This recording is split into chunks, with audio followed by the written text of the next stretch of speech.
సుమన్ టీవీలో మీ business promotions కోసం ఈ కింది నెంబర్ను సంప్రదించగలరు.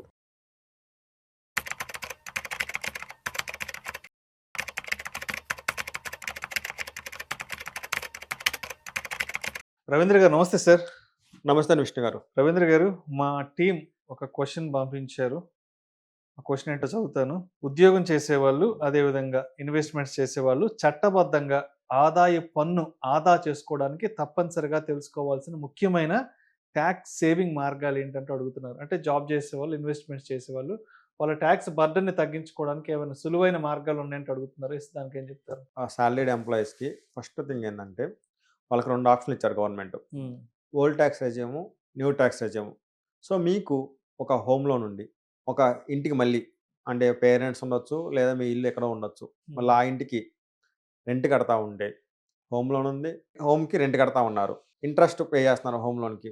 నెక్స్ట్ స్కూల్ ఫీజులని, మెడికల్ ఇన్సూరెన్స్లని, ఎల్టీసీలని, ఇలా మీకు కొన్ని డిడక్షన్లు ఉన్నాయనుకోండి. దెన్ మీరు ఓల్డ్ ట్యాక్స్ రెజ్యూమ్లో ఎంత ట్యాక్స్ వస్తుంది, న్యూ ట్యాక్స్ రెజ్యూమ్లో ఎంత ఉందో క్లియర్గా చెక్ చేసుకొని క్యాలిక్యులేట్ చేసుకొని you can save tax.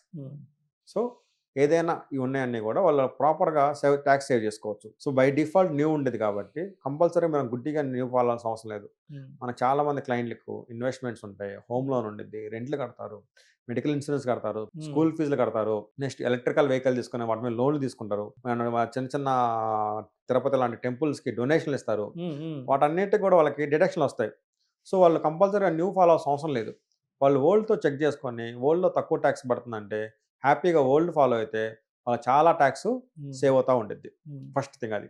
Next ఒక శాలరీ ఎంప్లాయీ శాలరీ జాబ్ చేస్తాం, వాళ్ళకి ఏమైనా ప్రాపర్టీ ఉండేది, ఏమైనా రెంట్ వస్తుంది అనుకోండి, అలాంటి వాళ్ళు హెచ్యుఎఫ్ అంటారు, హిందూ అన్డివైడెడ్ ఫ్యామిలీ, ఉమ్మడి కుటుంబం అనే కాన్సెప్ట్ ఉండేది. వాటిని వాడుకొని మీ పాన్ కార్డ్తో పాటు ఇంకా కొత్త పాన్ కార్డు అప్లై చేసుకుంటే మీకు 2 పాన్ కార్డులు వస్తాయి.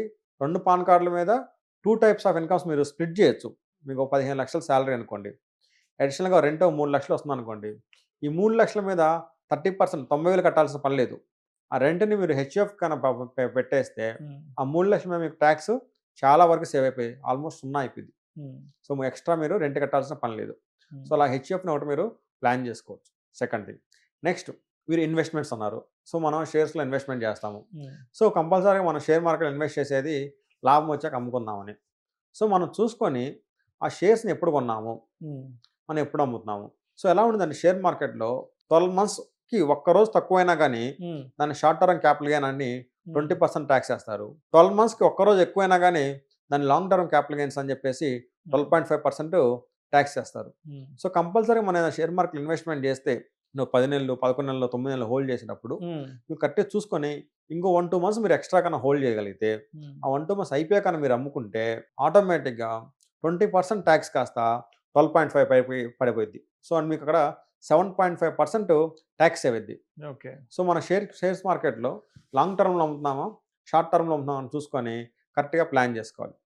ఒకటి old tax regime, second HEF, మూడోది లాంగ్ టర్మా short term. Next fourth one అసలుకే ట్యాక్స్ హార్వెస్టింగ్ అంటారు. ఇది ఎలాగ ఉండిద్దంటే ప్రతి ఒక్క ఇండివిజువల్ కూడా ఎవ్రీ ఇయర్ 1.25 lakhs దాకా ఎటువంటి ట్యాక్స్ కట్టాల్సిన అవసరం లేదు. బట్ మీకు ఏమి ప్రాఫిట్స్ రాలేదంటే ఆ లిమిట్ వెళ్ళిపోయింది. మీరు ఏదైనా కంపెనీలో షేర్స్ కొన్నారండి, ఎగ్జాంపుల్ ఇన్ఫోసిస్ అనే కంపెనీలో మీరు షేర్స్ కొన్నారు, ఎగ్జాంపుల్ ₹1,00,000 పెట్టారు. ఈ 2 ఇష్టాలకి మార్చి కల్లా 1,00,000 కాస్త 2,00,000 అయింది. మీరు అనుకోవటం మీ అజంప్షన్ ఏంటంటే ఈ షేర్ 2,00,000 కాదు 3,00,000 పోయిద్ది అనుకుంటున్నారు, ఇంకా పెరిగిద్ది, ఇక్కడ అమ్ముకోవటం మనకి లాస్ అనుకుంటున్నారు. బట్ మీరేం చేయొచ్చు అంటే ట్యాక్స్ హార్వెస్టింగ్ కాన్సెప్ట్ కింద ఆ 2 lakhsకి మార్చిలో అమ్మేయచ్చు. అమ్మేస్తే మీకు ఇక్కడ గెయిన్ ఎంత ఉంది, 1 lakh ఉండిద్ది. 1 lakh కొన్నారు, 2 lakhsకి అమ్మేశారు, మీ గెయిన్ ఎంత ఉంది, 1 lakh ఉండిద్ది. ఆ 1 lakh మీద యాక్చువల్గా 1.25 lakhs ట్యాక్స్ లేదు కాబట్టి ఆ 1 lakhs మీద ట్యాక్స్ రాదు. బట్ మీరు అగైన్ ఏం చేయొచ్చు అంటే ఆ 2 lakhs బట్టి మళ్ళీ అదే కంపెనీ షేర్స్ మీరు ఇమీడియట్ కొన్నారనుకోండి, నెక్స్ట్ ఇయర్కి ఏమైందంటే ఈ 2 lakhs అనేది మళ్ళీ పర్చేజ్ వాల్యూ అవుద్ది. మీరు 5 lakhs అమ్మారనుకోండి, ఓన్లీ 3 lakhs మీద ట్యాక్స్ కట్టాలి. బట్ మీకు వచ్చిన ప్రాఫిట్ ఏమైంది, 4 lakhs. 1 lakh కొని 5 lakhsకి అమ్మారు, కానీ మీరు కట్టిన ట్యాక్స్ 3 lakhs.